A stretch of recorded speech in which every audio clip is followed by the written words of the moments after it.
네, 옥터디 기초엔 기본생물 이번에 45장 동물의 생식계 한번 보도록 하겠습니다. 자, 먼저 동물의 생식해서 유성생식하고 무성생식 이제 한번 구분해서 보도록 할게요. 자, 먼저 유성생식은 암컷과 수컷의 융합에 의해 가지고 새로운 개체를 만들어내는 거를 유성생식이라 하죠. 뭐 상식적인 내용입니다. 자, 그래서 얘들은 특징이 이제 배우자의 선택에 의한 번식 속도가 느리겠죠. 배우자를 선택해가지고 짝짓기를 하고 다시 걔들이 수정해가지고 또 커가지고 번식을 해야 되니까 속도가 느릴 겁니다. 자, 그 다음 암수 융합으로 형질 보존은 어렵겠죠. 자, 무성생식 같은 경우에는 한쪽에 형질을 그대로 물려받게 되지만은 암컷과 수컷의 융합이 발생하기 때문에 각각 절반씩만 받게 됩니다. 따라서 형질 보존이 훨씬 더 어려울 거고요. 자, 세 번째로 진화 속도는 빠를 겁니다. 형질이 서로 섞이기 때문에 훨씬 더 교차 등이 일어나가지고 유전적으로 다양성을 확보하기가 좋겠죠. 따라서 진화 속도는 유성생식이 훨씬 더 빠릅니다.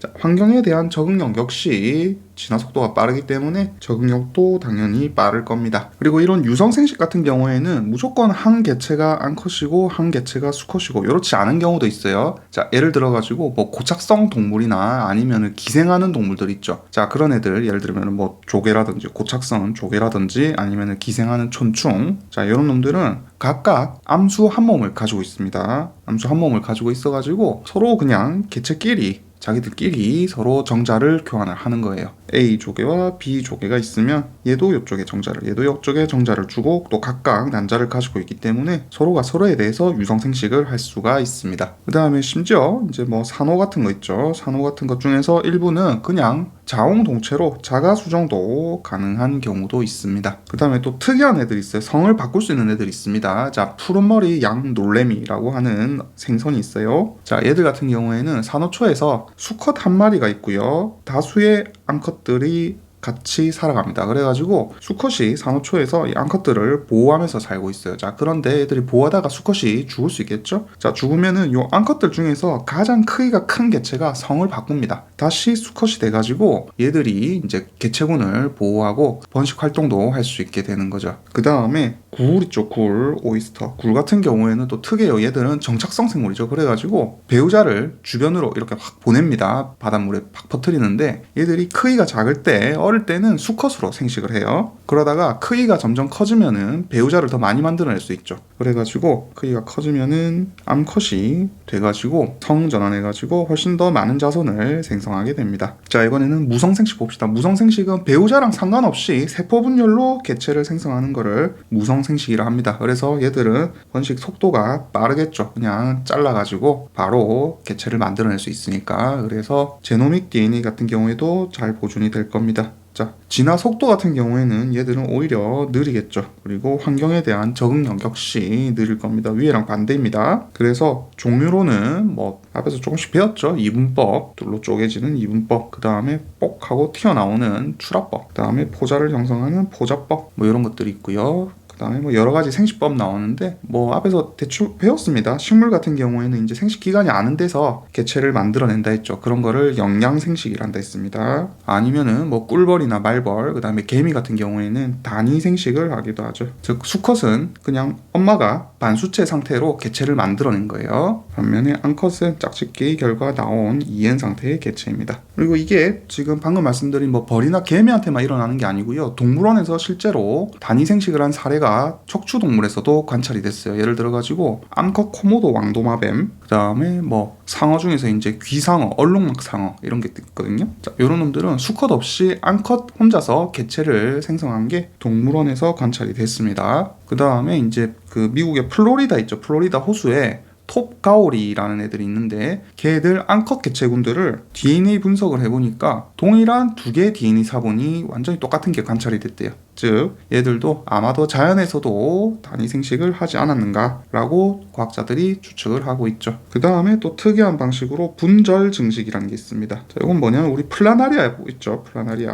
자, 얘들은 아마 아실 거예요. 이렇게 뚝뚝뚝 자르면은 얘들이 각각 재생을 해가지고 다시 새로운 개체로 자라나게 됩니다. 이런 걸 분절 증식이라요. 그래서 표적으로 뭐 환영동물, 그 다음에 산호도 가능하고요. 그 다음에 해면동물들 아니면 아니면은 파리 같은 자포동물, 그 다음에 뭐 피낭동물 이런 애들도 다 분절 증식이 가능합니다. 그 외에 이제 뭐 식물 같은 거 또 뭐 접합 형태로 생식할 수도 있죠. 그 다음에 뭐 무조건 유성 생식만 하고 또 무조건 무성 생식만 하고 이런 것도 아니에요. 자, 예를 들어 가지고 진딧물하고요. 그 다음에 물벼룩 있죠. 자, 얘들 암컷 같은 경우에는 무성 생식과 유성 생식이 모두 가능합니다. 그래서 단위 생식으로 발생하는 알하고요, 수정해가지고 발생하는 알을 모두 만들 수 있어요. 즉 수정 없이 만드는 단위 생식 알과 수정해서 만드는 알을 모두 만들 수가 있습니다. 그래서 환경 조건이 좋으면은 그냥 굳이 환경에 대한 적응을 할 필요가 없는 무성 생식을 하게 되고요. 환경 스트레스가 있는 경우, 보통 계절이랑 관련이 있다고 합니다. 그럴 경우에는 수정된 알을 낳게 됩니다. 그 다음에 자, 동물들이니까 당연히 중앙대에만 공부하시면 됩니다. 이런 거는. 자, 채찍꼬리 도마뱀이라는 녀석이 있어요. 자, 요 녀석들은 무성생식으로 번식을 해요. 그래서 모든 개체는 암컷입니다. 자, 그런데 무성생식을 하면 그냥 알만 낳으면 되겠죠. 그런데 그렇게 하는 게 아니고 마치 유성생식을 하는 것처럼 구애 행동도 하고요. 암컷만 있는데, 그 다음에 교미 행동도 암컷끼리 하게 됩니다. 그래서 교미 행동을 할 때 그냥 두 마리 다 암컷이에요. 두 마리 다 암컷인데 한 마리는 그냥 배란해가지고 성숙한 난자를 배출을 하는데 한 마리는 위에 이렇게 껴안아가지고 수컷 흉내를 내게 돼요. 그래서 서로 번식 기간이 살짝 달라가지고 역할을 바꿔가면서 얘들이 한 놈은 암컷 행동을, 다른 놈은 수컷 행동을 하게 됩니다. 그 이유를 찾아보니까 배란 직전에 얘들도 에스트로겐 농도가 높게 될 경우에는 얘들이 암컷 행동을 하게 되고요. 그리고 이 에스트로겐 농도가 떨어지고 프로게스테론 농도가 높아지게 되면은 수컷 행동을 하게 됩니다. 그러면은 이런 수컷 행동이 필수냐? 자, 그래가지고 실험을 해봤죠. 도마뱀을 각각 격리시켜가지고 짝이 없는 상태에서 알을 낳는지 확인을 해보니까 이렇게 짝이 없으면은 암컷들이 훨씬 더 적은 수의 알을 낳게 되었다고 합니다. 그래서 아마도 이런 식으로 성 구분이 있는 종에서 먼저 성 구분이 원래 있었는데 다시 얘들이 진화를 해가지고 최대 번식 성공률을 위해서는 성적 자극을 아마도 필요로 하지 않을까, 이렇게 추론을 하고 있죠. 그래서 정리하면은 유성 생식 같은 경우에는 이제 재조합으로 적응을 촉진을 하기 때문에 돌연변이율이 훨씬 높고요. 대신 형질 보존은 어렵겠죠. 따라서 병원균 같이 환경인자들이 빠르게 변하면은 얘들이 유리할 거고요. 무성 생식 같은 경우에는 안정된 환경 속에서 성공적으로 잘 적응한 유전자를 계속해서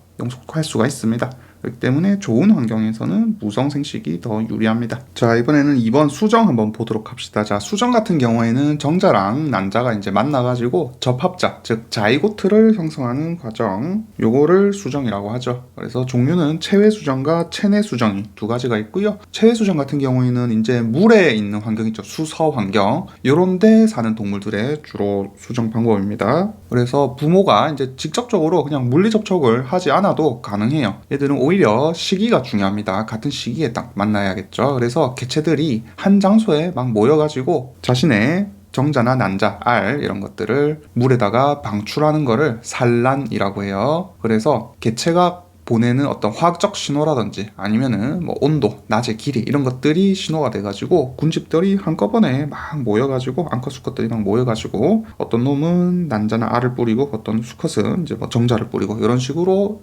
일으키게 됩니다. 그래서 이런 식으로 이제 산란을 하지 않는 애들은 동시에 일어나지 않는 경우에는 포접이라고 하는 행동을 해요. 그 개구리 있죠, 개구리. 이런 애들은 암컷 개체가 있으면은 수컷 개체가 위에 올라타가지고 이렇게 팔로 가슴 쪽을 꽉 눌러주게 됩니다. 자, 이런 거를 이제 포접 이렇게 불러요. 그러면은 난자가 방출이 되고 그 위에 수컷 개구리가 정자를 뿌려가지고 수정을 일으키게 되죠. 자, 그다음 체내 수정입니다. 자, 육상 환경에 사는 동물들은 보통 다 체내 수정을 하죠. 그래가지고 정자를 아예 암컷 생식관 내부나 아니면은 근처 이런 데다가 보관을 했다가 생식관 안에서 수정이 일어나게 됩니다. 그래서 모체 속에서 일어나다 보니까 이 접합자의 생존율이 훨씬 더 높습니다. 밖에 있으면은 막 떠내려가고 아니면은 또 다른 포식자들이 와가지고 막 잡아먹을 수가 있겠죠. 그래서 이런 체내 수정 같은 경우에는 배알을 적극적으로 보호할 수 있어요. 그리고 뭐 사람 생각해보면 되죠. 뱃속에 애가 있기 때문에 애를 출산하고도 또 양육 과정을 포함하기도 합니다. 그리고 뭐 배아의 보호뿐만 아니고 알도 보호를 해야겠죠. 자, 예를 들어가지고 파충류나 조류, 곤충류, 그 다음에 단공류라는 게 있어요. 자, 오리너구리입니다. 호주에 있는 오리너구리. 참고로 이건 아무 상관없는데 캥거루는 유대류예요. 이거 그냥 시험 나와가지고 알려드릴게요. 캥거루는 유대류라고 부릅니다. 그래서 주머니 속에서 얘들은 새끼를 키우는 애들이에요. 단공류는 포유류인데 알을 낳아요. 캥거루 말고도 뭐 코알라도 사실 유대류고요. 유명한 놈은. 그 다음에 뭐 당국류는 오리너구리 말고 가시두더지 이런 애들도 있습니다. 분류해서 나올 만한 문제긴 한데 뭐 일단 한번 보고는 가세요. 상식적인 거라. 제주도에서 아마 여기 나왔던 것 같아요. 그래서 뭐 요걸 설명하려 했던 건 아니고, 자, 알 있죠. 알을 낳을 때 곤충이나 뭐 파충류, 조류, 당국류 이런 것들은 우리 개란 생각해보면 됩니다. 딱딱하게 이제 알을 가지고 있죠. 그래가지고 체외 수정을 하는 놈들 있죠. 얘들은 어류 생각하시면 됩니다. 물고기 알, 물고기 알들은 아니면 깨구리 알, 양서리 알들 이런 것들은 젤라틴 껍데기만 가지고 있어요. 그런데 지금 요 체내 수정하는 놈들의 알들은 탈수를 막으려고 내막도 가지고 안쪽에 바깥으로 딱딱한 껍데기도 가지고 있습니다. 그 다음에 상어 있죠. 상어나 일부 어류 같은 경우에는 얘들은 알을 모체 뱃속에서 가지고 있어요. 수정된 알을 모체 뱃속에 가지고 있다가 그 안에서 그냥 발생시키기도 합니다. 물론 알을 바깥에 낳는 상어도 있습니다. 자, 그냥 일부 상어, 일부 어류 이렇게 보시면 되겠어요. 얘들은 한컵 뱃속에 발생을 시켜요. 그래서 영양 같은 경우에는 보통 알을 낳는 놈들은 알 속에 영양을 저장을 해두죠. 반면에 포유류 같은 경우에는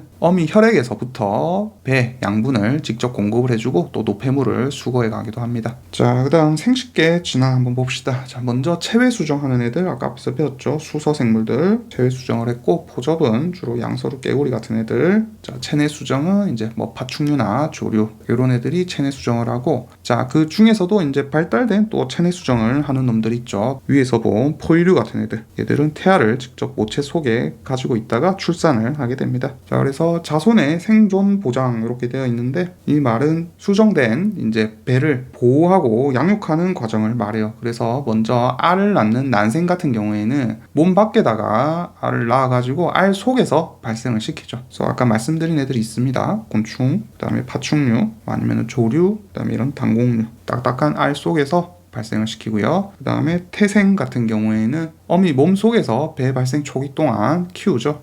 대부분의 포유류들이 태생입니다. 그래서 자궁에 태아가 착상을 하고요. 어미 혈액으로부터 양분을 공급받고 노폐물은 수거해 가게 됩니다. 포유류가 아닌 경우에도 태생을 할 수 있는데, 자, 이런 경우를 이제 난태생이라고 그래요. 자, 이럴 경우에는 난자 속에 그냥 영양분을 저장을 해 놓습니다. 그래가지고 그 양분을 받아서 태생을 하게 되죠. 아까 말씀드린 요런 놈들, 일부 상어 같은 애들, 요런 놈들이 있습니다. 자, 그 다음 곤충의 배우자 발생 과정 되어 있는데, 자, 요거는 꿀벌 얘기예요. 꿀벌. 얘들은 암컷 뱃속에, 여왕벌 있죠. 뱃속에 정자를 1년 넘게 보관할 수 있어요. 그래가지고 그 주머니 이름을 수정낭이라고 합니다. 수정낭 속에 정자를 오랫동안 보관을 할 수 있습니다. 그래가지고 자손이 생존하기에 최적의 조건이 될 경우에 이 수정낭이 정자를 저장하고 있죠. 그래가지고 여기서 수컷 배우자 정자들을 방출해가지고 생식을 일으키게 됩니다. 그 다음에 중앙대에 쓰실 분만 들으세요. 파로로지렁이라는 거 하고요. 그 다음에 그 환영동물 중에 이제 다모류라는 애들이 있습니다. 쉽게 말해가지고 그 우리 낚시 미끼로 쓰는 갯지렁이에요. 자, 이런 애들 같은 경우에는 성분리는 있는데 생식소가 없어요. 특이하죠? 생식소는 없는데 암컷, 수컷 분리는 있습니다. 그래서 얘들은 어떻게 하느냐. 자, 얘들 몸속에 이제 체강이라고 하는 곳이 있는데 그 안에 한 줄로 쭉, 얘들이 길쭉하게 생겼죠. 지렁이니까 길쭉하게 생겨가지고 체강 속에 한 줄로 쭉 늘어서 있는 미분화 세포들이 있습니다. 그냥 여기서 정자랑 난자가 막 발생을 하는 거예요. 그래가지고 이런 배우자들이 성숙을 하게 되면은 이 체벽에서 떨어져 나와가지고 체강을 채우게 되고 배설공으로 방출을 해버리던가 아니면은 물을 흡수해가지고 몸 일부가 그냥 찢어집니다. 찢어져가지고 바깥으로 방출하게 돼요. 자, 그 다음에 우리 척추동물 중에서 포유류들 있죠. 그냥 우리 사람 같은 포유류들은 이 생식관하고요, 소화관하고 완전히 분리가 되어 있습니다. 너무 당연하죠. 따로 분리가 되어 있는데 대부분의 비포유류인 척추동물들은 총배설강이라는 게 있습니다. 총배설강. 토탈이 붙었죠. 총배설강. 그래서 여기서 그냥 다 하는 거예요. 대변도 누고 질소 노폐물과 함께 소변도 누고 그 다음에 생식 관련된 분비물도 여기로 같이 나올 수가 있습니다. 심지어 수컷 같은 경우에 원래 음경이라 해가지고 생식 기관을 가지고 있죠. 하지만은 이런 비포유류인 척추동물들 같은 경우에는 음경이 없어요. 음경이 없고 그냥 요 총배설강을 뒤집어가지고 사정을 해버립니다. 그 다음에 대부분의 척추동물들 하고요. 그 다음에 조류, 새들, 이거는 뭐 사람도 포함해가지고 자궁이 보통 하나의 공간으로 되어 있죠. 하지만 일부 척추 동물들 같은 경우에는 자궁이 두 개로 나눠져 있는 경우도 있습니다. 자, 이렇게 있으면은 이렇게 자궁 자체가 두 개로 나눠진 경우가 있어요. 대표적으로 뭐 설치류 아니면은 개, 고양이, 그 다음에 돼지나 소말, 이런 애들은 이런 식으로 자궁이 2개 방으로 나눠져 있는 경우도 있습니다. 그래서 이런 동물들은 한 번에 배란할 때 여러 개의 난자가 나와요. 사람은 하나만 나오지만 얘들은 여러 개의 난자가 나와가지고 수정이 여러 개가 이루어질 가능성이 있죠. 그러다 보니까 자궁이 이렇게 나눠져 있어가지고 착상을 할 수 있는 공간이 많아지게 됩니다. 그래서 새끼도 여러 마리 낳을 수가 있죠. 자, 이번에는 3번 생식기관 한번 보도록 합시다. 먼저 여성 생식기관의 구조 한번 보도록 할게요. 간단하게 그림을 그려보면은 먼저 난소가 이렇게 자궁 옆으로 이렇게 달려 있고요. 요쪽이 이제 자궁입니다. 자, 그리고 요 끝에 이제 난포라고 하는 애들이 뽁뽁 터져가지고 이제 한 달에 한 번씩 나오게 되죠. 그러면 얘들이 이제 나팔관 혹은 수란관이라는 거를 타고 자궁 쪽으로 가게 됩니다. 그리고 자궁에서는 다시 요 맨 끝에 자궁경부라는 곳이 존재를 하고요. 자, 요 자궁경부 바깥으로는 이제 질이 존재를 하게 되죠. 그래서 이런 식으로 생겨 있습니다. 그래서 제가 이제 겉보기 이렇게 그린 거고, 자, 요쪽은 되게 근육질로 잘 발달이 돼 있어요. 안쪽에는. 그래서 요 부위를 자궁벽 이렇게 부르고요. 자, 요 바깥 부위를 자궁내막이라고 부릅니다. 아까 잠깐 언급드렸지만 요 부위를 자궁경부라 그래요. 이쪽이 난소, 얘들이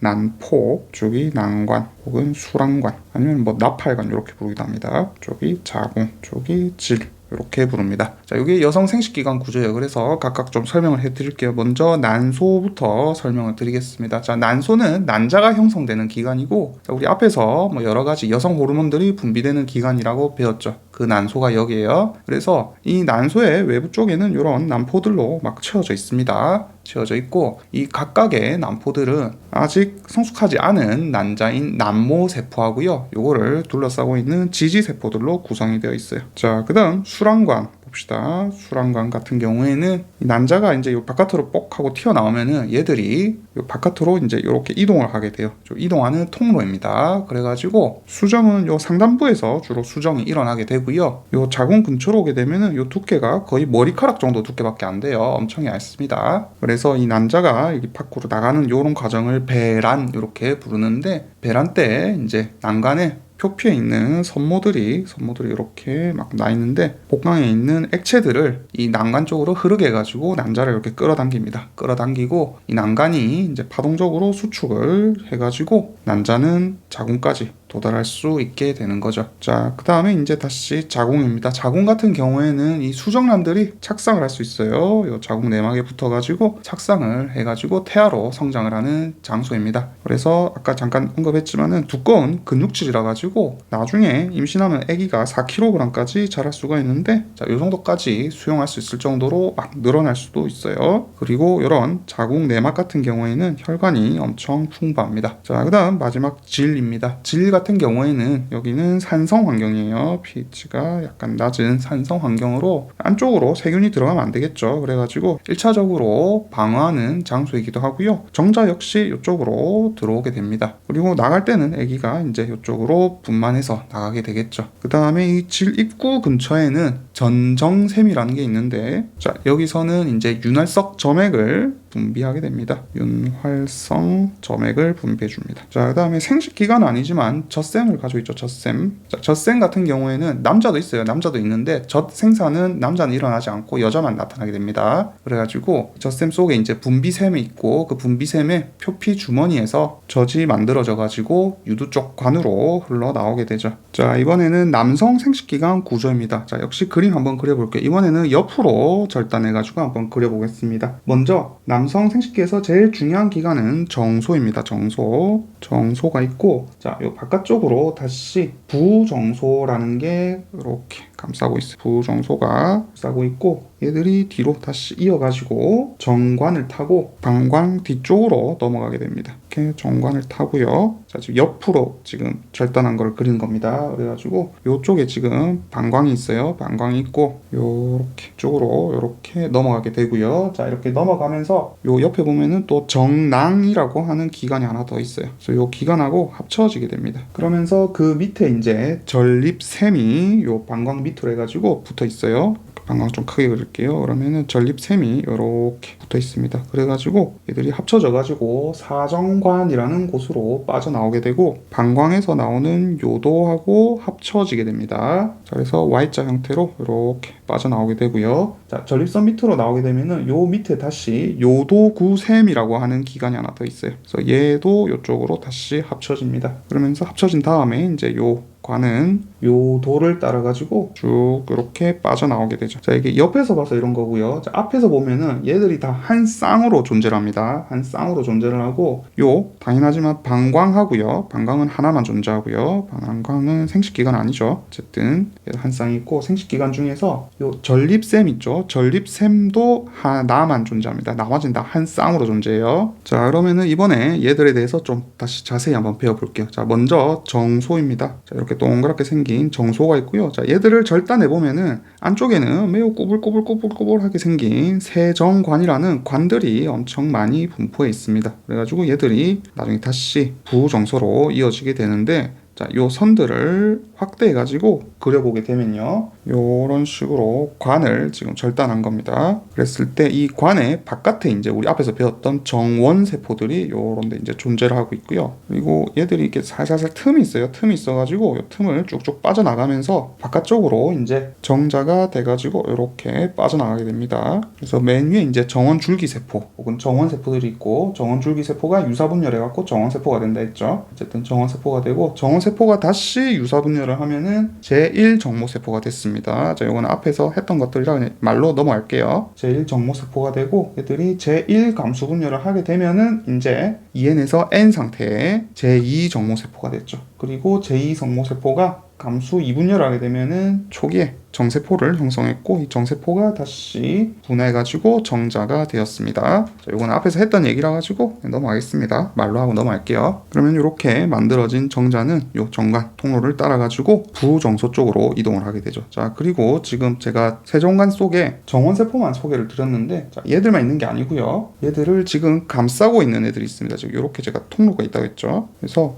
이 바깥 나머지 부분은 사실 세르톨리 세포라는 애들이 여기를 구성하고 있어요. 그래서 핵도 있습니다. 핵도 있고 세르톨리 세포들이 정원 세포를 이렇게 감싸고 있어요. 그리고 이런 정관들도 또 여러 개가 이렇게 모여 있겠죠. 모여 있으면은 요 사이사이를 지금 이런데 다 뭐가 채우고 있냐면은 레이디 세포라는 애들이 채우고 있습니다. 이해되시죠? 이렇게 있는 거예요. 얘들을 지금 확대한 겁니다. 엄청 크게 확대한 거예요. 자, 그래서 구조적으로 한번 알아봤고, 자, 일단 이 정소 같은 경우에는 일반적으로 정자를 생성하고 또 남성 호르몬을 분비하기도 합니다. 그리고 이런 정소 하나를 그냥 떼가지고 고환 이렇게 부르기도 하고요. 자, 얘들은 음낭이라고 하는 주머니에 이렇게 쌓여가지고 외부로 주로 돌출되어 있습니다. 왜냐하면은 정자를 생성하려면은 체온보다 한 2도 정도 낮아야 정자 생산이 잘 되기 때문에 그래요. 그 다음에 설치류 같은 경우에는요, 자, 번식기가 아닐 때 있죠. 그때는 정자 성숙을 막으려고 오히려 요 정소를 복강 쪽으로, 배 쪽으로 다시 되돌려 놓기도 합니다. 그 다음에 고래나 코끼리 같은 애들은 체온이 좀 낮아요. 그래가지고 정소가 이렇게 외부에 있지 않고 복강 안에 있기도 합니다. 자, 그래서 세정관 같은 경우에는 방금 이렇게 구조 설명을 다 드렸고요. 내부에 세르톨리 세포, 그 다음에 정원 세포가 있어가지고 정원 세포는 세포 분열해가지고 정자가 돼서 정관으로 빠져나간다 설명을 드렸습니다. 자, 그 다음 세르톨리 세포입니다. 자, 얘들은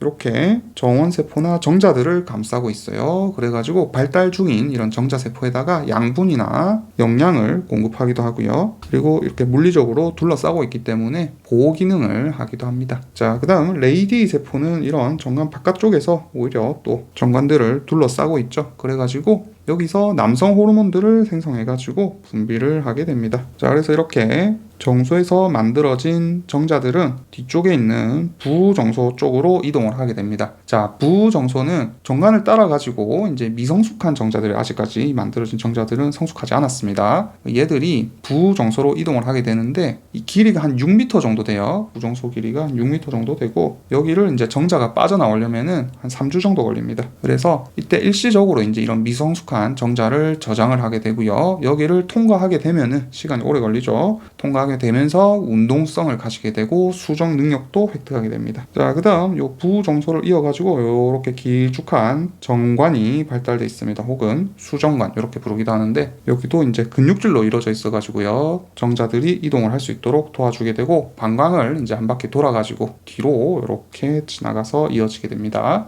그러면서 여기 아까 말씀드린 정낭이라고 하는 기관과 합류해가지고 사정관을 만들고 전립선으로 쭉 이어진다고 했죠. 자, 그 다음 분비선. 자, 여기는 정액 생성 장소로서, 정액 생성 장소는 정낭하고 전립선하고 그 다음에 요도구선, 다른 말로 요도방울샘 이렇게 부르기도 합니다.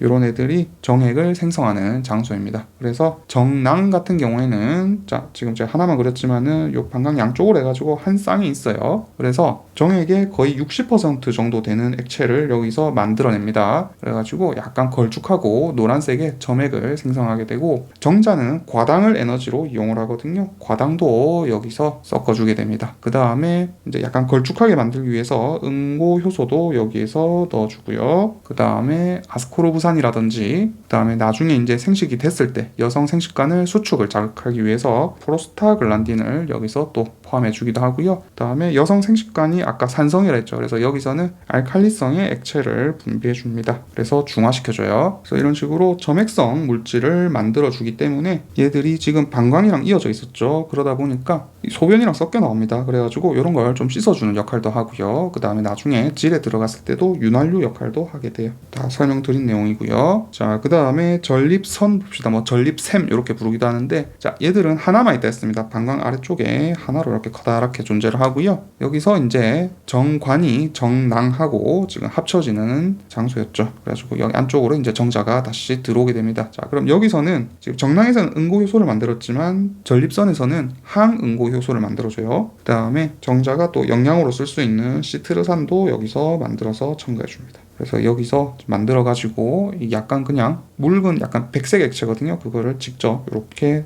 분비를 해주게 돼요. 자, 그 다음에 요도구선, 요도방울샘 봅시다. 자, 여기 밑에 달려있다 했죠. 전립선 아래쪽에 얘들은 한 쌍 존재합니다. 그래서 이제 정자가 밖으로 빠져나가는 거를 사정 이렇게 부르는데, 이 사정을 하기 전에 이 요도에 오줌이 남아있을 수 있죠. 그래가지고 이런 오줌의 산성 성분을 약간 중화시키는 맑은 점액을 분비하게 됩니다. 자, 그 다음 음경 봅시다. 음경은, 여긴 뼈가 없어요. 뼈가 없고 대신에 성적 흥분을 하게 되면은 동맥에 피가 가득 차게 됩니다. 그러면서 크기가 커지게 돼요. 그리고 대신에 이제 나가는 정맥은 닫아주게 됩니다. 그래서 이렇게 크기가 커지는 거를 발기 이렇게 표현을 하고요. 자, 그 이유는 NO 때문이에요. NO, 일산화질소 얘 때문인데, 얘들이 구아닐릴 사이클레이즈를 활성화시킵니다. 구아닐릴 사이클레이즈를 활성화시키면은 사이클릭 GMP가 만들어지죠. 자, 그러면서 얘들이 이제 평활근의 이완을 유도하게 됩니다. 자, 근데 만약에 이런 발기가 잘 일어나지 않는 거를 발기부전이라 그래요. 그래서 발기부전이 일어나게 되면은, 자, PDE5, 포스포다이에스터레이즈 5라고 하는 효소를 억제합니다. 자, 그럼 얘들은 무슨 기능을 하느냐? 앞에서 잠깐 설명을 드렸던 것 같은데, 얘들이 사이클릭 GMP를 분해해버립니다. 고리를 끊어줘요. 그런데 얘를 이제 억제하는 약물, 비아그라, 실데나필 이런 약물을 처리하게 되면은 요 과정이 억제가 되겠죠.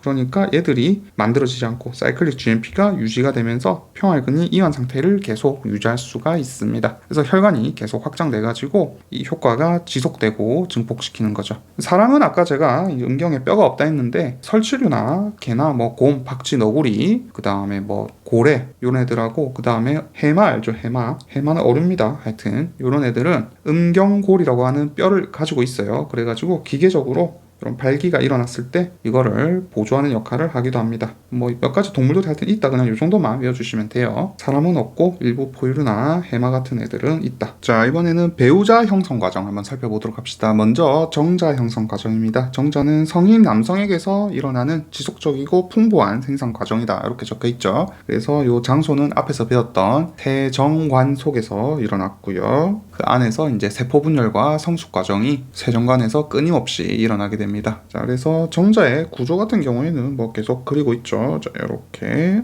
머리와 꼬리를 가지고 있고요. 머리에는 자, 이 앞쪽에 이제 첨체라고 하는 부위를 가지고 있습니다. 그래가지고 이 첨체라는 부위는 난자를 나중에 이제 뚫고 들어갈 때 작용하는 부위고요. 그 다음에 이 가운데 중편이라는 부위가 있는데, 자, 여기에는 미토콘드리아들이 잘 발달돼 있습니다. 그 다음에 그 밑으로 이제 꼬리가 달려 있고요. 자, 그 다음 뭐 난자 형성 과정입니다. 그래서 여자는 긴 기간에 걸쳐 가지고 성숙한 난자의 발생 과정을 진행하게 됩니다. 그래서 먼저 출생 전에는 이때부터 시작돼요. 원시 생식세포를 가지고 있습니다. 얘들은 줄기세포가 아니에요. 여기서 난원세포가 형성이 되고요. 얘들이 이제 유사분열을 통해 가지고 제1감수분열 정기 상태에서 정지하게 되죠. 자, 이거 공무원 시험에서 되게 많이 물어봐요. 이 상태가 출생 전 엄마 뱃속에서 이미 배아 상태에서 일어나는 단계입니다. 자, 그리고 이제 출생을 하고 나서 사춘기가 되죠. 사춘기가 되면은 난소 속에 이제 여러 개 난포들이 있는데 그 중에 하나가 이제 성숙하게 됩니다. 그리고 난소에서 보통 한쪽만 이렇게 발달이 일어나게 되는데, 이게 왼쪽 오른쪽이 있죠. 왼쪽 오른쪽이 있을 때, 자, 왼쪽 오른쪽 왼쪽 오른쪽 이렇게 번갈아 일어나는 게 아니고요. 왼쪽 왼쪽 왼쪽 오른쪽 이런 식으로 일어날 수도 있어요. 이거 순서는 상관이 없습니다. 랜덤이에요. 그래서 아까 감수분열 전기에 태어났는데 애들이 이 상태로 태어났어요. 이때 이제 이 감수분열을 종료를 하고요. 제1감수분열을 종료를 하고 제1극체를 하나 만들어냅니다. 그리고 제2감수분열 상태에 들어가는 남모세포를 하나 또 만들어내죠. 그래서 이 남모세포는 제2감수분열 중기 상태에 정지를 하게 됩니다. 자, 이것도 잘 나와요. 자, 참고로 요 제1극체는 자기가 한 번 또 분열을 할 수는 있습니다. 종종 분열하는 경우도 있어요. 자, 하지만 난자는 아닙니다. 어쨌든 요 제2감수분열 중기 상태의 남모세포 같은 경우에는 배란이 일어나게 되면은 이제 정자를 만날 경우에 제2감수분열을 더 진행을 해가지고 제2극체하고요 수정란을 만들게 되죠. 자, 무슨 말인지 아셨죠? 엄마 뱃속에서는 난원세포가 제1감수분열 정기 상태에 머물러 있다가 얘들이 사춘기가 되면은 하나가 발달해가지고 분열하면서 제1극체와 남모세포를 만드는데, 이 남모세포는 제2감수분열 중기에 머물러 있습니다. 그리고 배란이 되게 되면은 얘들이 다시 밖으로 빠져나와가지고 수정이 되게 될 경우에는 제2극체와 수정란을 만들어가지고 착상으로 이어지게 되죠. 자, 그리고 난소 속에 지금 요 일이 일어나는 거죠. 요 난소 속에서 난포들이 이렇게 발달해가지고 난자를 배출해가지고 수락관 속으로 이렇게 들어가게 되는데, 자, 요 남아있는 요 난포 같은 경우에는 배란이 되고 나면은 황체로 발생하게 됩니다. 황체로 바뀌게 돼요. 그래서 남아있는 이 황체는 에스트라디올하고요 프로게스테론을 분비하게 됩니다. 참고로 뭐 에스트라디올은 에스트로겐의 한 종류인데 캠벨에는 에스트로겐이라 돼 있고 에스트로젠이라 돼 있어요. 그 다음에 프로게스테론도 이 G 발음을 지읒으로 써가지고 프로제스테론 이렇게 적혀있긴 합니다. 뭐 그냥 나중에 당하지 말라고 그냥 알려드리는 거예요. 어쨌든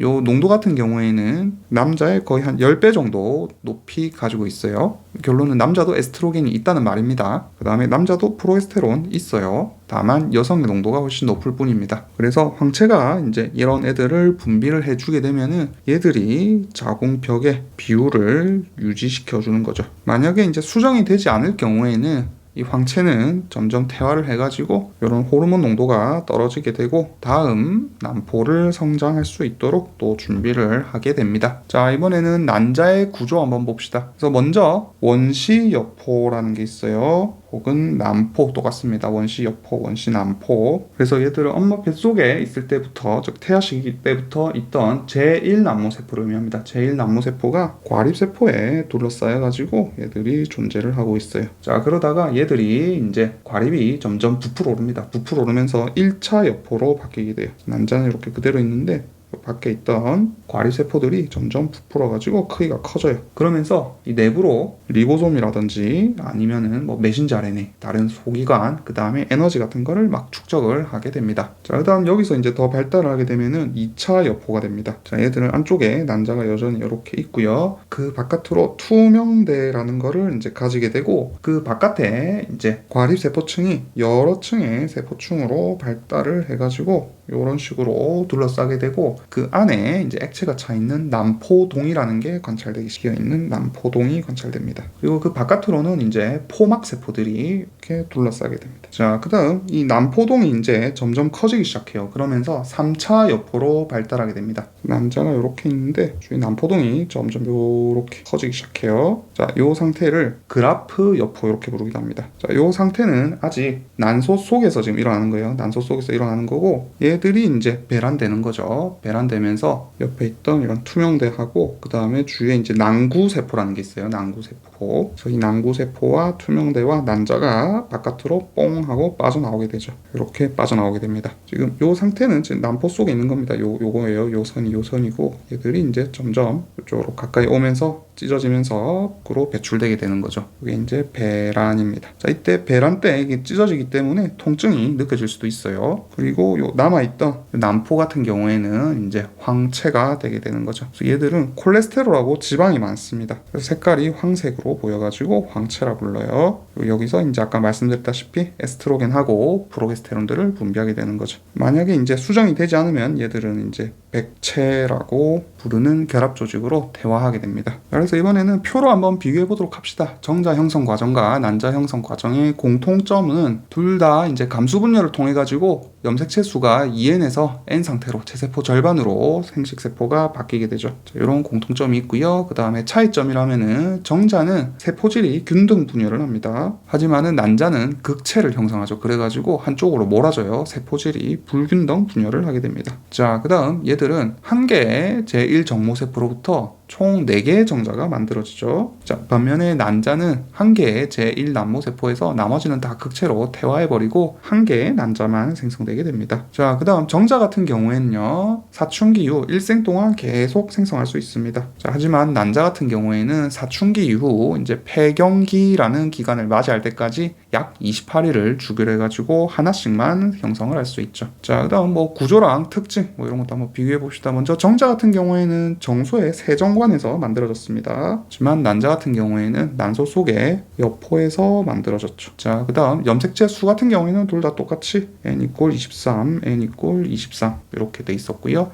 크기는 정자가 훨씬 작습니다. 한 20에서 30 마이크로미터 정도 되었고 난자 같은 경우에는 한 120에서 150 마이크로미터 정도로 훨씬 큽니다. 자, 양분 같은 경우에도 정자는 주위에 정액이 아까 과당 같은 거를 공급해줬죠. 시트르산하고. 그래서 정자 자체에는 양분이 없습니다. 자, 하지만은 난자는 난황이라고 하는 양분을 가지고 있어요. 자, 그 다음 운동성 같은 경우에 정자는 아까 꼬리가 있었죠. 그래가지고 편모 운동이 가능했습니다. 하지만 난자는 스스로 운동하지 못하고 수란간에서 근육질로 바깥으로 배출을 도와줬죠. 그래서 운동성은 없습니다. 자, 그 다음 성결정에 대해서 조금만 공부를 해봅시다. 자, 성결정 앞에서 잠깐 얘기한 건데 우리 슬라이 유전자 있었죠. 슬라이 유전자가 성결정을 원래 하게 됩니다. 자, 그런데 한 100명 중에 1명꼴로 해가지고 남자랑 여자 특징을 모두 가진 간성이라는 성을 가진 사람들이 만들어질 수 있어요. 그래가지고 뭐 예를 들면은 XXY 염색체 아니면은 뭐 성분화 호르몬 작용 이런 경로차 이런 걸 해가지고 여러 가지 원인으로 하여튼 간성이 만들어질 수 있습니다. 자, 그 다음에 우리 그 뭐 트랜스젠더 그 다음에 뭐 동성애자 양성애자 이런 거 들어봤죠. 자, 요게 이제 기준이 사실 달라요. 그래서 먼저 성 정체성에 따른 기준이 있고요. 그 다음에 성 지향성에 따른 차이가 있습니다. 자, 성 정체성은 뭐냐면은 얘들이 사람들이 이분들이 이제 출생을 했을 때 자기 그 성하고 일치하는 성 정체성을 가지고 있는지 혹은 출생 시 내가 가진 성하고 다른 성 정체성을 가지고 있는지. 그래서 같으면은 시스젠더, 다르면 트랜스젠더 이렇게 부르고요. 자, 그다음 성 지향성은 약간 성 정체성하고 달라요. 성 정체성 같은 경우에는 내가 즉 자아가 느끼는 어떤 성에 대한 정의인데, 자, 이 성 지향성 같은 경우에는 이 개체가 어떤 감성적, 그다음에 뭐 낭만, 그다음에 성적으로 이런 이끌리는 성 있죠. 이런 것들을 성 지향성이라 그래요. 성 정체성은 약간 정신적으로 내가 난 여잔데 이렇게 생각하는 거고, 성 지향성은 난 남잔데 왜 남자가 좋지? 약간 이런 거예요. 자, 그래서 이런 거는 이제 만약에 내가 이성만 좋다 그러면은 이성애자가 될 거고요. 만약에 동성만 좋다 이러면은 동성애자가 될 거고, 그 다음에 나는 다 좋다 이러면은 양성애자가 될 거고요. 다 싫다 이러면은 무성애자가 되겠죠. 이렇게 분류하게 됩니다. 자, 이번에는 호르몬 조절입니다. 먼저 여성의 생식 주기 한번 배워보도록 할게요. 자, 난소 주기입니다. 자, 요거는 난소 주기는 난소에서 일어나는 주기적인 현상을 난소 주기라고요. 자, 지금 제가 뭐 글을 줄줄줄 적어놨는데, 자, 그래프 하나만 좀 외워봅시다. 일단 주기,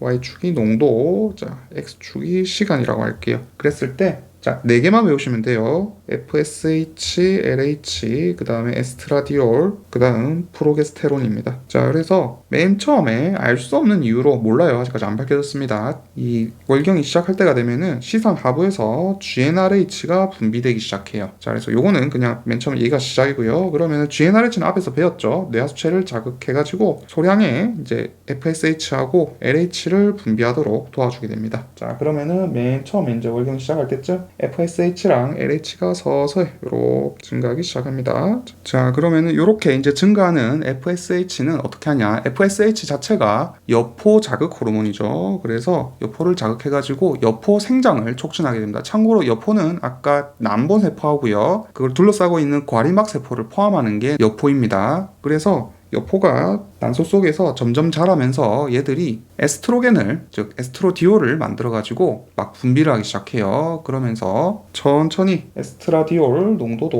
올라가게 됩니다. 자, 그냥 겹쳐서 그릴게요. 자, 그러다가 이 여포가 점점 성장함에 따라가지고 이 에스트라디올, 에스트로겐 농도가 급격하게 쫙 한번 올라가게 됩니다. 그러면은 요 에스트로겐에 의해 가지고 어떤 일이 일어나냐면은 다시 FSH하고 LH 농도가 급상승하게 되는데, 이 고농도의 에스트로겐은 낮은 농도일 때랑 조금 다르게 작용해요. 자, 어쨌든 요 고농도 에스트로겐 같은 경우에는 시상 하부에 작용을 해가지고 GnRH 있죠, 얘들의 분비를 더 증가시키게 됩니다. 그러면 점점 더 LH하고 FSH도 요걸 이어받아가지고 얘들 때문에 증가하게 되겠죠. 자, 그래서 어쨌든 여포가 점점 자라가지고 1차 여포에서 2차 여포가 되고요. 2차 여포가 이제 아까 그라프 여포, 3차 여포까지 자라게 되면은 난소 근처에 이제 돌출부를 형성을 해가지고 빠져나올 준비를 하게 됩니다. 자, 그러면은 이때 이제 고농도의 이 에스트로겐 때문에 무슨 일이 일어나느냐? LH 분비 세포가 이 GnRH 민감도가 높아지면서 LH가 확 치솟게 돼요. 엄청 높게 갑자기 확 솟구쳤다가 뚝 떨어지게 됩니다. 자, 이런 현상을 LH 서지, LH 급등 현상이라 그래요. 자, 그리고 이 LH 농도가 최고에 달하고 나서 하루가 있다가 다시 난포랑 인접한 요 난소 벽이 파열이 되면서 하루 뒤에 배란이 일어나게 됩니다. 그래서 지금 배란까지 과정을 쭉 배운 거고요. 자, 이때 참고로 요 에스트로겐에 의해 가지고 무슨 일이 일어나냐면은 자궁벽의 비유가 일어나게 됩니다. 자궁벽을 두껍게 에스트로겐이 만들어줘요. 자, 그리고 요때 프로게스테론도 조금은 나오고 있습니다. 아주 약한 농도이지만 점점 나오고 있고요. 자, 배란이 일어나게 되면 이제 무슨 일이 발생하냐면은 에스트로겐 농도는 다시 줄어들고, 여기서 이제 남아있던 난포가 황체가 되기 시작하죠. 여포 조직이 황체를 형성하게 됩니다. 그러면서 황체에서는 이제 프로게스테론하고 에스트로겐이 다시 분비가 되기 시작해요. 그러면서 에스트로겐 농도는 자, 줄어들지 않고요, 다시 황체에 의해 가지고 약간의 고농도를 점점 유지하게 됩니다. 자, 마찬가지로 프로게스테론 같은 경우에는 이 황체가 점점 성숙할수록 이렇게 농도가 더 높아지게 돼요. 높아지다가 다시 떨어지게 됩니다. 자, 반면에 LH랑 FSH 같은 경우에는 요 고농도의 에스트로겐하고 프로게스테론이 시상하부랑 뇌하수체의 음성 대먹임으로 작용을 해가지고 GnRH하고요, LH랑 FSH 분비를 억제를 해요. 그래가지고 얘들 농도는 더 이상 올라가지 않고 이렇게 낮게 유지가 됩니다. 그리고 살짝 이렇게 올라가는데 배란 근처에서 이렇게 올라갔다가 다시 떨어져가지고 낮게 유지가 돼요. 약간 더 높게 이렇게 그려주세요. 즉, 요 에스트로겐 같은 경우에는 GnRH에 작용할 때 농도에 따라 가지고 서로 다르게 작용하는 겁니다. 시기와 농도에 따라 가지고 다르게 작용해요. 헷갈리면 안 됩니다. 여기선 지금 촉진 작용을 했지만 여기서는 억제 작용을 했어요. 자, 그래서 지금 요까지 아까 설명했던 게 요 내용입니다. 다 똑같은 거예요. 같은 말입니다. 그 다음 하나 더. 자, 배란 촉진하는, 배란 유도하는 약물이 있습니다. 캠벨레온 아닌데 어차피 할 거라 그냥 여기서 알려드릴게요. 자, 크로미펜이라고 하는 배란 유도 약물이 있어요. 자, 얘들을 SERM의 한 종류라 부릅니다. 자, 이게 뭐냐면은 Selective Estrogen Receptor Modulator 약자예요. 자, 번역하면은 자, 선택적으로 에스트로겐 수용체에 조절을 한다 이런 뜻인데, 에스트로겐 수용체에 결합을 하는데 어떤 에스트로겐 수용체, 어디에 있는 에스트로겐 수용체냐에 따라 가지고 서로 다르게 작용하는 약물들을 SERM 이렇게 부릅니다. 그래서 얘들도 뭐 1세대, 2세대, 3세대 이렇게 있는데, 자 일단 여기 나오는 클로미펜은 1세대 SERM 중에 하나입니다. 그래서 이런 약물들이 조직별로 이제 뭐 작용을 할 때 여러 가지 주위에 있는 보조인자라든지 아니면 수용체 환경 이런 것 차이라 인해 가지고 어떤 조직에서는 아고니스트로 작용을 할 수가 있고요. 자, 어떤 조직에서는 안타고니스트라는 걸로 작용을 할 수가 있습니다. 자, 이게 뭐냐면은 아고니스트로 작용하게 되면은 요 수용체에 얘들이 붙어가지고 밑으로 신호 전달을 이끌어내는 거, 이거를 아고니스트라 하고요. 자, 안타고니스트 같은 경우에는 얘들이 수용체에 붙어가지고 다른 원래 리간드들이 붙는 거를 결합을 방해해가지고 더 이상 작용을 하지 못하도록 막는 거를 안타고니스트 이렇게 불러요. 근데 이 클로미펜은 어떤 짓을 하느냐, 자 얘들은 이 에스트로겐이 고농도가 아닐 경우에는요, 얘들이 주로 FSH나 LH의 분비를 억제하는 음성 대먹임 작용을 합니다. 자, 그런데 클로미펜이 이 음성 대먹임 작용을 차단을 하는 거예요. 그래가지고 GnRH나 FSH, LH 분비 같은 거를 오히려 증가할 수 있도록 도와줘가지고 배란을 유도할 수 있게 합니다. 자, 그래서 여기까지 지금 배란까지 설명을 한 거고요. 뒤에도 어차피 방금 여기 설명을 했습니다. 자, 넘어가 볼게요. 보시면은 이제 황체기입니다. 그래서 이 난소에 남아있던 여포 조직 분비선 구조인 황체, 자 얘들이 형성이 되게 되면은 여기서 아까 프로게스테론하고 에스트로겐이 분비된다 했죠. 그래서 얘들 농도가 올라가면은 자 아까 말했지만 시상하부 뇌하수체에서 음성 대먹임으로 작용을 해가지고 FSH랑 LH가 분비되지 않도록 억제한다 했습니다. 대신에 황체에서 나온 요 프로게스테론이 자궁벽의 비율을 유지할 수 있도록 도와주는 거죠. 밑에 나와 있네요. 자, 배란하고 나면은 황체에서 분비된 에스트로겐과 프로게스테론이 자궁 내막의 지속적인 발달 그리고 유지를 얘들이 도와주게 됩니다. 주로 에스트로겐은 발달이고요. 프로게스테론은 유지 목적으로 사용이 됩니다. 그 다음에 또 이 프로게스테론 같은 경우에는 자궁벽 비율을 유지하는 기능도 하고요. 그 다음에 자궁 내막에 이제 동맥들이 있는데 그 동맥을 좀 확장시켜주고 그 다음에 그 안쪽에 있는 분비선들이 막 자랄 수 있도록 도와줍니다. 그래가지고 초기 배아가 이제 자궁 내막에 착상되기 전에 미리 영양분을 분비할 수 있도록 도와주는 역할을 프로게스테론이 또 하게 돼요. 자, 이번에는 난소 주기에 황체기 그리고 자궁 주기에 분비기 이렇게 되어 있는데, 임신이 이제 이루어지지 않은 겁니다. 임신이 이루어지지 않으면은 배아의 영양막 세포에서 HCG라고 하는 호르몬이 나오지가 않게 돼요. 그래서 수정이 될 경우에 배아가 만들어져 가지고 얘들이 분비가 되면서 황체를 계속 유지하게 됩니다. 하지만은 얘들이 없으면은 황체가 유지되지 않으면서 점점 퇴화되게 되겠죠. 자, 따라서 아까 황체에서 만들던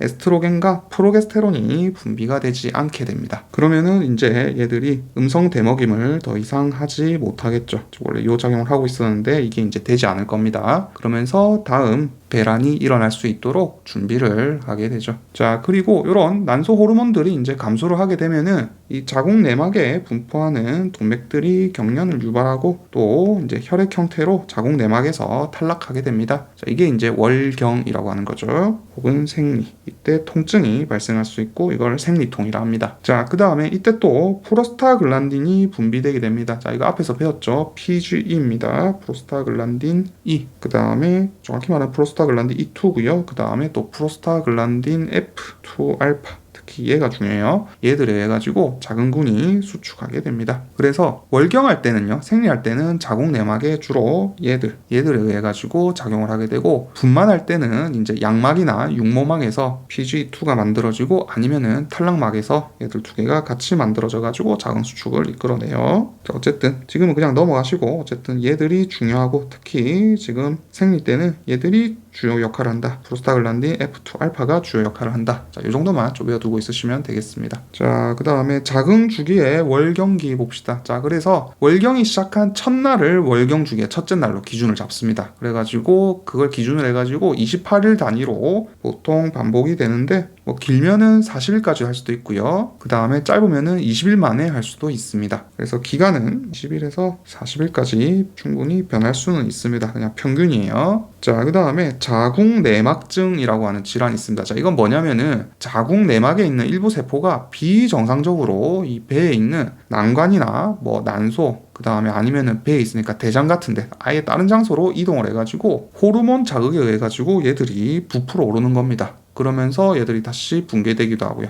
그럼 어떻게 되느냐? 골반에 통증이 느껴질 수도 있고 아니면 심하면은 출혈 같은 거를 일으킬 수도 있죠. 자, 그런데 얘들이 이렇게 이동하는 원인에 대해서는 아직 알려져 있지 않아요. 원인 불명입니다. 자, 그 다음 폐경입니다. 자, 폐경 같은 경우에는 이게 다칠 폐자예요. 그래서 초경을 하고 나서요 500주가 기준입니다. 자, 그래서 대략 나이가 한 46세에서 54세 정도, 이 정도 되면은 이제 배란이랑 월경이 중단되게 돼요. 그래가지고 평생 한 400개에서 500개 정도 난포만 성숙시켜가지고 배란하게 됩니다. 자, 그러면 폐경이 오면 어떻게 되느냐? 자, 난소는 이제 더 이상 뇌하수체에서 분비되는 이 FSH하고 LH에 대해 가지고 반응성이 사라져요. 그러면서 에스트라디올 생산도 감소하면서 폐경이 일어나게 되죠. 웃긴 게 또 사람을 제외하고는 폐경이 없습니다. 대부분의 포유류는 폐경이 없어요. 그래서 이게 이제 진학자들이 생각하기에는 폐경을 겪은 여성들이 번식 활동을 못하죠. 그러다 보니까 자식이나 손자를 훨씬 더 잘 돌볼 겁니다. 그러면은 그 유전자들이 더 잘 번식을 하겠죠. 그래가지고 그게 남아가지고 개체가 증가했기 때문에 사람한테만 폐경이 생긴 것이다. 이렇게 생각을 하고 있습니다. 자, 그 다음 남성의 생식 주기 봅시다. 남성 생식 주기도 사춘기부터 물론 시작되는데 자, 훨씬 쉽습니다. 얘들은 이제 시상하부에서 GnRH가 만들어지죠. 자, 그러면서 얘들이 뇌하수체 전엽을 자극하게 되고요. 여기서 이제 FSH하고 LH가 분비되게 됩니다. 자, 그러면은 이 FSH는 어디로 가느냐? 우리 앞에 정소에서 세르톨리 세포 배웠죠. 정원 세포들을 감싸고 있던 세르톨리 세포를 자극해가지고 여기서 정자를 형성하도록 유도합니다. 자, 반면에 LH 세포 같은 경우에는 외우기 쉽죠. L로 시작하니까 레이디 세포로 갑니다. 그래서 레이디 세포에서 이제 테스토스테론을 만들어내고요. 역시나 정자 형성을 도와주게 됩니다. 자, 그러면 이게 끝이냐? 끝이 아니죠. 그래서 세르톨리 세포 같은 경우에는 인히빈이라고 하는 물질을 만들어냅니다. 그래서 얘들이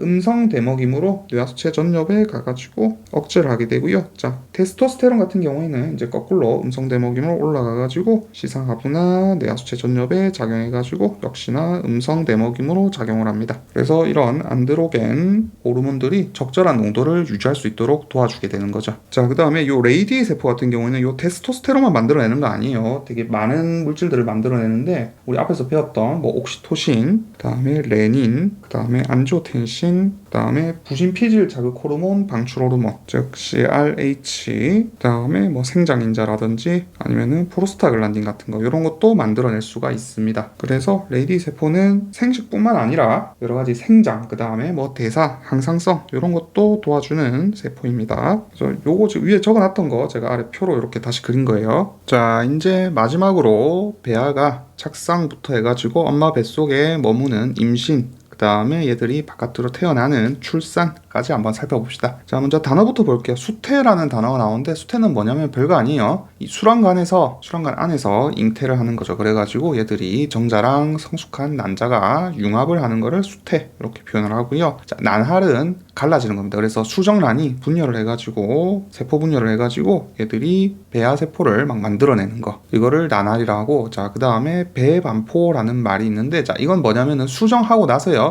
일주일 있다가 이제 난할이 일어나가지고 빈 공간을 가진 세포 덩어리를 막 만들어내게 됩니다. 이게 아직 우리 발생을 안 배워서 그래요. 지금 막 세포들이 여러 개가 뭉쳐가지고 안에 비어있는 공간을 가진 배반포라는 덩어리를 만들어내게 돼요. 자, 요거를 왜 알려드렸냐면은 지금부터 설명할 거예요. 요 단어들이 나와서 그냥 미리 좀 설명을 드렸습니다. 자, 그래서 먼저 남성이 이제 사정을 하게 되면은 한 2에서 5ml 정도 정액을 배출을 하게 되는데, 자, 이 안에는 거의 수억 개의 정자가 들어있습니다. 됩니다. 자, 그러면은 얘들이 이제 사정을 하고 나서 자궁에 도달할 때까지는 아까 정랑에 응고 효소가 있다 했죠. 그래가지고 정액은 약간 응고된 상태로 돼 있어요. 자, 하지만은 자궁에 도달하게 되면은 아까 전립샘에서 분비한 항응고제가 작용을 해가지고 액체 상태가 됩니다. 그래서 요 과정이 한 30분 정도 걸리는데 요 시간차에 의해 가지고 전립샘에서 분비된 항응고제가 작용을 해서 풀어주게 되죠. 자, 그럼 어떻게 되느냐? 자궁에서 이제 막 풀어지죠. 그러면은 이 액체 상태가 됐기 때문에 얘들이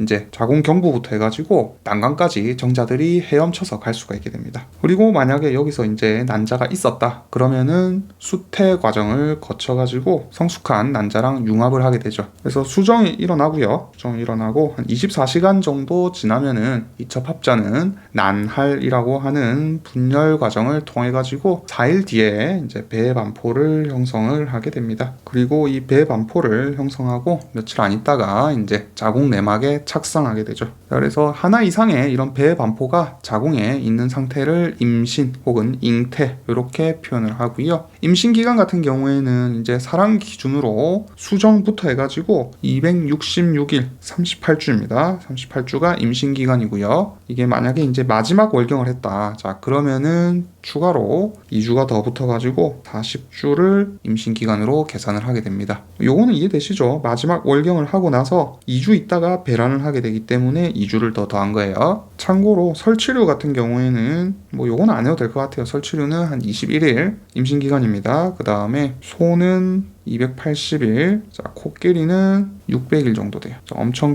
임신 기간은 동물마다 다를 수 있습니다. 그래서 사람 같은 경우에는 대충 요거를 9개월 정도 보고요. 편의상 3으로 나눠가지고 3분기로 보게 됩니다. 그래서 첫 번째 3분기, 두 번째 3분기, 세 번째 3분기 이렇게 나누게 돼요. 그래서 밑에 보시면은 뭐 접합자 형성하고 수정 후 초기 과정 그냥 다 적어놨는데 뭐 별거 아닙니다. 앞에서 살짝 딱 설명을 한 내용이에요. 가볍게 읽고 넘어갈게요. 배란으로 인해 가지고 제2난모세포가 방출이 되고요. 수란간으로 유입이 돼 가지고 수정이 일어나게 됩니다. 자, 그러면은 이제 수정된 이 수정란은 선모의 움직임하고 연동 운동으로 배아들이 자궁으로 이동을 하게 되고 수란간부터 이미 나날이 시작되게 되죠. 그리고 배아가 자궁에 도달하게 되면은 이 배아는 구형의 세포 덩어리, 즉 아까 말씀드린 배반포를 형성을 하게 됩니다. 그리고 임신되고 나서 약 7일 뒤에 배반포가 자궁 내막에 착상되게 돼요. 그래서 임신이라는 거는 아까 잠깐 설명을 드렸지만은 자궁 속에 배반포가 들어있는 상태를 그냥 임신이라 이렇게 부릅니다. 그래서 이게 캠벨식 표현이 임신 후 약 7일 뒤 배반포가 자궁 내 착상 이렇게 적혀 있던데 사실상 수정 후라 보셔도 돼요. 수정하고 나서 일주일 있다가 뭐 조금 더 걸릴 수 있습니다. 사람에 따라서 한 6일에서 10일 정도 서로 달라요. 어쨌든 그냥 대충 일주일 정도 있다가 착상을 한다. 이렇게 외워주시면 되겠습니다. 그래서 이제 착상 후부터 이제 임신을 9개월로 봐가지고 첫 번째 3분기, 두 번째 3분기, 세 번째 3분기 이렇게 나온다 했죠. 그래서 먼저 첫 번째 3분기 때는 이제 착상된 배아가 호르몬을 막 분비를 해요. 그래가지고 모체의 생식계를 이 배아가 통제를 하기 시작합니다. 특히 아까 앞에서 말씀드렸던 HCG, 자, 얘들을 인간 육모성 생식샘 자극 호르몬 이렇게 불러요. 휴먼입니다. 인간 육모성 생식샘 자극 호르몬, 자, 이렇게 부르는데 얘들이 이제 내하수체에 LH처럼 작용을 해가지고 이제 임신 초기에 황체를 얘들이 유지를 해줍니다. 앞에서 잠깐 말씀드렸죠. 그러면은 황체에서 다시 프로게스테론하고 에스테로겐을 분비할 수 있도록 도와주게 됩니다. 그리고 모체 혈액 속에 요 HCG가 발견될 수 있어요. 그러다 보니까 이게 소변으로도 또 배출 가능하거든요. 그래가지고 임신 진단 키트에서는 HCG를 이용해가지고 임신 여부를 확인하게 됩니다. 이게 방금 말씀드린 요 내용이에요. 그래서 앞에서 잠깐 말씀을 드렸지만은 발생 초기에 한 2에서 4주 정도는 이 배아는 자궁 내막에서 직접 영향을 얻게 됩니다. 그리고 배아가 있을 때 이 바깥에 영양세포 아층이라고 하는 바깥층이 있어요. 배반포의 바깥층이 있는데 얘들이 자궁의 내막에 쏙 하고 들어가가지고 합쳐지게 됩니다. 그러면서 태반을 형성하게 돼요. 자, 그리고 이때 모체 동맥혈하고 정맥혈은요, 자, 이렇게 가다가 여기서 그냥 이렇게 뿌려줍니다. 뿌려지고 정맥혈 역시 이렇게 들어와가지고 다시 그냥 이렇게 밖으로 빠져나가게 돼요. 그래갖고 동맥혈과 정맥혈이 여기서 섞이게 됩니다. 그리고 태아는 나중에 여기서 이제 모세혈관을 이렇게 발달을 시켜가지고 다른 세포들을 이렇게 둘러싸여 있긴 한데 이 모세혈관을 통해 가지고 이제 물질 교환을 하게 되는 거죠. 그 다음에 이 배아가 발생할 때요, 이게 일정한 기간 안에 얘들을 잘라가지고 두 개로 이렇게 떼어 놓을 수가 있습니다. 떼어가지고 놓으면은 얘들이 서로 다른데 착상을 할 수가 있어요. 그러면은 얘들이 어떻게 되느냐, 일란성 쌍생아, 일란성 쌍둥이가 될 수 있고요. 만약에 이제 간혹 있는 일인데 난자가 두 개가 배란이 될 수 있습니다. 자, 그렇게 해가지고 난포가 두 개가 성숙을 하는 거예요. 그래가지고 독립적으로 걔들이 자라가지고 배란돼가지고 수정이 되면은 이란성 쌍생아가 되는 거죠. 그렇게 나온 난자들은 유전자가 다르겠죠. 하지만 얘들은 지금 하나의 난자와 하나의 정자가 만나서 수정된 애들을 억지로 갈라놓은 거기 때문에 유전적으로 동일할 겁니다. 자, 얘가 샜는데 다시 첫 번째 3분기 요거 얘기로 돌아갈게요. 그래서 요때는 신체 기관이 발생하는 기관 형성 시기입니다. 자, 이런 거 나와요. 몇 번째 3분기에서 기관 형성이 일어나느냐 뭐 이런 식으로. 그래가지고 이때 이제 손상에 매우 민감합니다. 예를 들어가지고 산모가 알코올을 섭취하면요, 그게 그대로 태반을 다 통과해요. 태반을 통과해가지고 발생 중인 태아에 이제 신경계에 영향을 미쳐가지고 발생이 이제 결함이 생긴다든지 아니면은 정신지체 이런 선천성 이상을 만들어주게 됩니다. 그래서 태아가 술 때문에 신경계 이상이 생기는 태아 알코올 증후군을 만들 수 있죠. 뭐 물론 다 생기는 건 아닙니다. 확률의 문제예요. 그 다음에 이 태아의 심장 같은 경우에는 한 4주째부터 박동을 시작합니다. 그리고 이게 이제 들리기 시작하는 거는 한 8에서 10주 차부터 들리기 시작해요. 그 다음에 한 8주 차부터 해가지고 좀 미성숙하지만은 성체 주요 구조들이 막 만들어지기 시작해가지고 이때부터 태아 이렇게 부르기 시작합니다. 그 다음에 요 시기에 이제 프로게스테론 농도가 높아지게 되는데, 이러면 어떻게 되느냐, 자궁경부의 점액 분비를 막 늘려요. 그래가지고 자궁경부에 이제 보호막에처럼 점액이 딱 붙어있기 때문에 밑으로 이제 세균 감염이 되지 않도록 도와주고요. 그뿐만 아니라 뭐 태반이라든지 가슴, 그 다음에 자궁 이런 거 크기를 또 증가시키기도 하고, 그 다음에 뭐 난소나 아니면은 월경 주기를 멈추게 하기도 합니다. 그 다음에 입덧도 이때부터 발생하게 돼요. 입덧 발생하고 프로게스테론 농도가 높아져가지고 자궁경부의 점액을 통해 가지고 보호를 하게 되고, 태반이나 가슴, 그 다음에 자궁 크기를 늘려주고요. 그 다음에 월경 주기를 멈춰주죠. 자, 그 다음에 뭐 첫 번째 3분기가 사실 좀 중요하고요. 두 번째 3분기도 한번 배워봅시다. 자, 이때 이제 첫 번째 3분기가 끝날 때 태아 크기가 한 5cm 정도 되는데, 이때 두 번째 3분기에서는 5cm에서 거의 30cm까지 자라게 됩니다. 그래서 이때 이제 뭐 손톱, 그 다음에 외부 생식기, 그 다음에 귀 이런 것들이 이제 형성되기 시작하고요. 자, 그리고 얘들이 이제 두 번째 3분기가 시작되는 한 달째부터 태동이라는 게 느껴져요. 그리고 이제 우리 배에서 아기들이 막 꿈틀꿈틀 움직이는 것도 이때부터 보이기 시작합니다. 자, 하지만 이때부터 HCG 농도는 이제 점점 감소하기 시작해요. 하지만은 호르몬 농도는 점점 안정화됩니다. 자, HCG 농도가 감소하니까 황체는 퇴화하게 되겠죠. 하지만은 태반에서 프로게스테론을 분비를 해줘가지고 임신 상태 태아를 유지할 수 있게 합니다. 자, 그 다음에 마지막으로 이제 뭐 세 번째 3분기. 자, 이건 뭐 별거 없어요. 자, 이때는 이제 길이가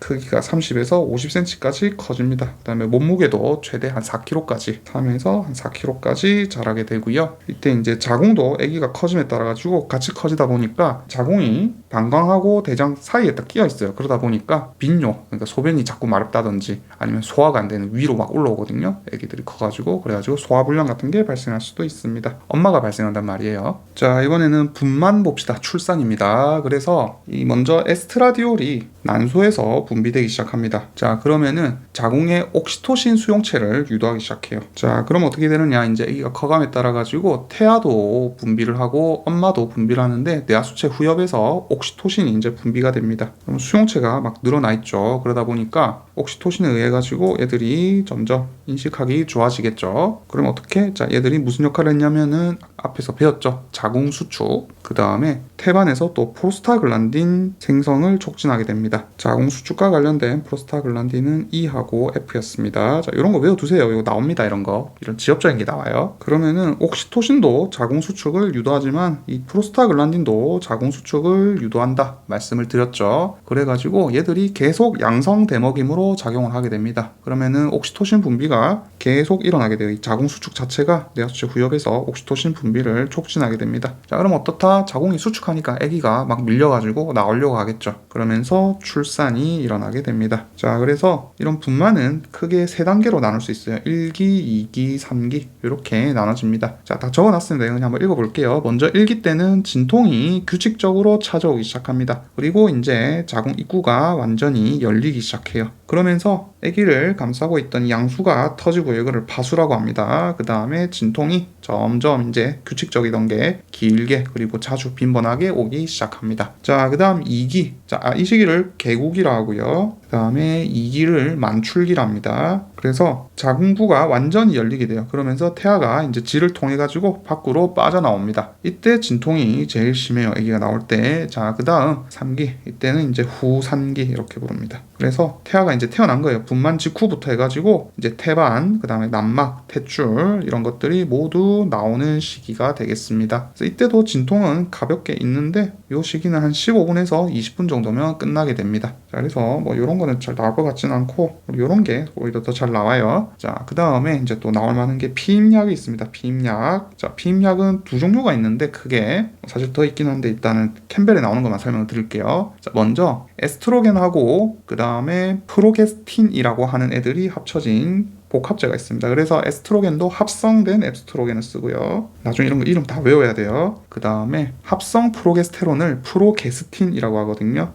얘들을 같이 넣은 비임약이 있습니다. 그래서 얘들을 넣게 되면은 아까 우리 무슨 일을 했냐면 얘들이 난소 주기에 음성 대먹임으로 시상하부에서 GnRH 분비를 억제를 시켰습니다. 그리고 FSH랑 LH 역시 뇌하수체에서 분비를 억제를 해줘요. 그러면은 LH가 억제가 되니까 배란을 억제할 수 있을 거고요. LH 서지가 있어야 배란이 됐었죠. 그 다음에 FSH 얘들은 난포 혹은 여포의 발달을 막게 되겠죠. 자, 그 다음 뭐가 있냐면은 프로게스틴을 단독으로 쓰는 경우가 있어요. 자, 얘들은 어떤 역할을 하냐면은 자궁 말고요. 자궁 경부 있죠. 자궁 경부의 점막을 두껍게 만들어줍니다. 그러면은 자궁으로 이제 정자가 들어오지가 않겠죠. 이런 작용을 하고 그 다음에 요 자체로 또 이제 배란을 약간 억제하는 효과도 있고요. 그 다음에 자궁 내막을 변화시켜가지고 수정이 됐을 경우에도 이제 착상을 방해하는 효과도 있습니다. 이런 두 종류가 있다. 이렇게 일단 알아두시면 좋을 것 같고요. 자, 그 다음에 낙태약도 한번 봅시다. 낙태약은 일단 교과서에 나오는 거는 한 종류밖에 없어요. 미페프리스툰이라는 게 있습니다. RU486이라고 부르거든요. 자, 그래서 얘들은 자궁에 이제 프로게스테론 수용체를 차단하는 거예요. 그래가지고 프로게스테론이 원래 작용을 해야 임신이 유지가 되는데 그 수용체를 억제를 하다 보니까 임신 유지를 방해하게 됩니다. 그 다음에 사실 요것만 쓰는 건 아니고 추가로 해가지고 사실 자궁 수축을 유도하려고 프로스타글란딘 제제도 같이 쓰기도 합니다. 자, 그 다음에 이번에는 불임 때 하는 방법. 불임 때 뭘 쓰냐면은 IVF라는 거를 쓰는데, 자, 이게 뭐냐면은 인비트로 퍼틸리제이션 이래가지고 시원관 수정을 말해요. 시원관 수정. 즉 정자랑 난자를 시원관 속에 각각 넣어가지고 인공적으로 수정을 시원관에서 시키는 겁니다. 그래가지고 여기서 얘들을 최소한 8세포기까지 발생을 시킨 다음에 다시 이거를 끄집어내가지고 자궁에 다시 넣어주는 거예요. 그래가지고 착상을 유도하게 됩니다. 뭐 이땐 당연한 얘기지만 자궁 경부로 집어넣게 돼요. 그리고 만약에 정자가 이제 운동성이 떨어진다 이러면은 인위적으로 뭐 정자나 정세포에서 핵을 꺼내가지고 난자에 아예 주사기로 찍어가지고 넣어줄 수도 있죠. 이런 거를 IVF 시원관 수정이라고 부릅니다. 그 다음에 이거랑 헷갈리면 안 되는 게 인공수정이 있어요. 인공수정. 자, 인공수정은 뭐가 다르냐면 얘들은 시험관에서 지금 인위적으로 외부에서 수정을 시켜준 거고요. 인공수정은 그냥 정자를 자궁 경부로 통해 가지고 자궁 속으로 넣어주는 거예요. 그래가지고 인공수정은 사실상 체내 수정을 유도하는 겁니다. 난임병원 가면은 자, 요게 두 개가 이제 구분돼 가지고 조금 알아두셔야 돼요. 처음에 보통 인공수정을 먼저 시도를 하다가 이것도 안 되면은 이제 IVF로 바꾸게 되죠. 그래서 이렇게 좀 정리를 하시면 좋을 것 같습니다. 그래서 동물의 번식 45장 여기까지 하도록 하겠습니다. 수고하셨습니다.